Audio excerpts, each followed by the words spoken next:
So for product backlog item, there can be confusion. Then what is the difference between definition of done and acceptance criteria? So definition of done is more of a generic standards or checklist which your organization have it, and acceptance criteria are basically specific for a user story. So what it means is your acceptance criteria can be one of the checkpoint in your definition of done. So if there are say 10 items in definition of done, this one of the item can be your acceptance criteria. The other items can be say the design standards, the kind of testing standards, the kind of overall transition standards. So those can be the items as a part of definition of done, and acceptance criteria can be one of the sub item in the definition of done. So now let's talk about the description. So if you talk about the PBI, product backlog item attribute, we should clearly describe the product backlog item. So a description has to be added sufficiently in a way saying that you should be able to define your product backlog item to the depth which is required to be understood by all stakeholders. So your description has to be articulated in a way which is acceptable or which is understood by everyone. So that's a description. The next one is the next attribute which is important for the product backlog item is the order in which your items are ranked. So you should be ranking your product backlog item uh, in a logical sequence.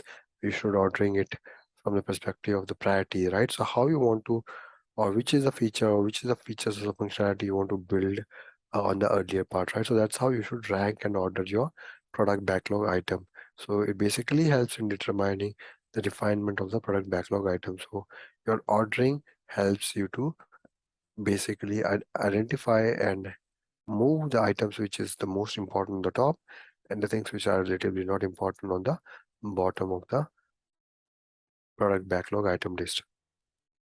So these are the attributes for the PBI for maximizing the value. We should focus on the outcome. We should focus on the acceptance criteria. We should adhere to the definition of done. We should have a description for the PBI, and we should order them based on the requirement and based on the stakeholders' understanding of these requirement. So this is again another acronym, and a question can certainly be asked from this slide as well. So this is acronym called DEEP, wherein D stands for detailed appropriately, E stands for emergent, E is effort, effort sized, and then P is criteria. P is prioritized. So the good product backlog item characteristics is basically acronymed as a DEEP. So your backlog items have to be certainly deep. So when you say it has to be detailed approximately or appropriately, so whenever you're building a product backlog items, so you cannot have detailed description for each and everything, but then uh, the detail should be appropriate for individual to understand, and it should be able to help the developer to take it forward, right? So your PBIs are ready for use, must be small in size with the plenty of detail which is required for the development team to take it ahead. So that's called detailed appropriately.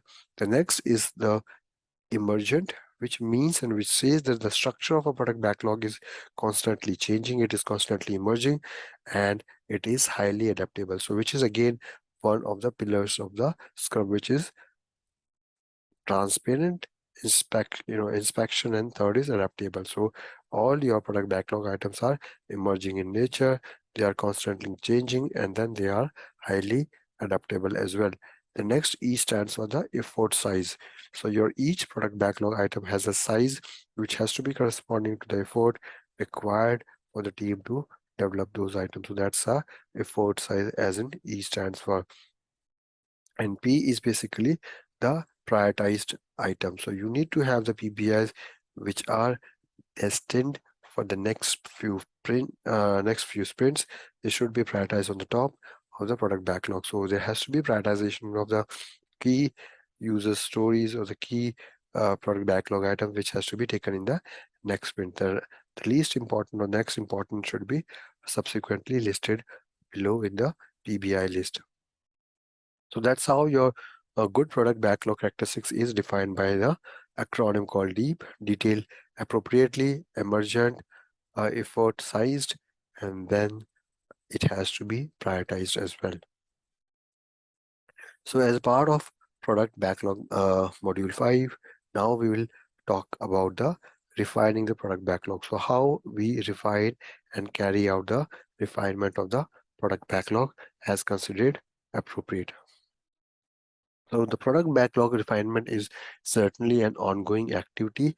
This is certainly a task, or it is certainly an act of breaking down the items into the uh, product backlog. So we try to break down the items which are there in the product backlog to a product backlog item, and these items can be pulled up and down based on the kind of overall understanding of the prioritization of these items. So the things which are there uh, highest on the priority, they are on the top. Things which are the least on the priority, they moves down. So if you see this across, so things which are there, things which are there on the top is basically on the high. Things which are there on the bottom, they are low priority. So if you refer to the product backlog item uh, after the product goal, these items have the highest priority.